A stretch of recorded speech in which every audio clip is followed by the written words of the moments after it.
Jongens, gezond. Mooi zo'n Chinese delegatie moet vanzelfs ook in stiel eten worden. De groep komt hier deze weken vooral om in de kunde te komen met de zinnenboten. Al een aantal jaren wordt de botenrace de Frisian Solar Challenge houden. En het doel is nou om takkenmier ook een Chinees team uit Liang hierom uitwaan te litten. Nou, dat hier nog wel wat voort in hier. De burgemeester heeft zich er ook erg mee bemoeid. En uiteindelijk hebben ze besloten van, ja, daar gaan we het wel. Maar hun squallen die het geen opleiding bootentechniek, zodat het hier in Leeuwarden is. Dus daar hebben wij zo van, nou ja, bouw hier maar een boot, daar helpen we je mooi. Maar we bouwen ook een reserveboot in Leeuwarden en daar betalen wij een beetje om mooi.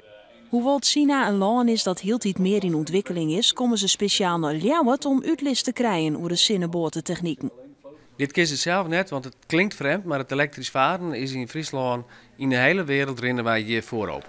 En wij zijn, dat team uit Leeuwarden is net voor niks wereldkampioen geworden vorig jaar in het zinnenbootrace varen. Dus wat wij hier doen is echt heel bijzonder. De Solar Challenge is een van de onderdelen van de gearworking tussen Leeuwarden en Liang. Eind oktober zal het officiële partnerschap ondertekenen worden. Het is de bedoeling dat de sterren kennis op het met van Dworsemus mooi maar uitwisselen. Voor de Chinezen is deze week in Leeuwarden al tegen weerdevol.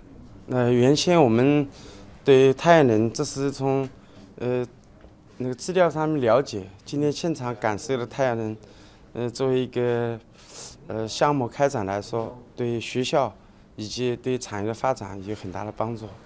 Het Chinese team is het eerste Aziatische team dat meedoet zal aan de botenrace. Andere teams komen onder andere uit Zuid-Amerika en het Midden-Oosten.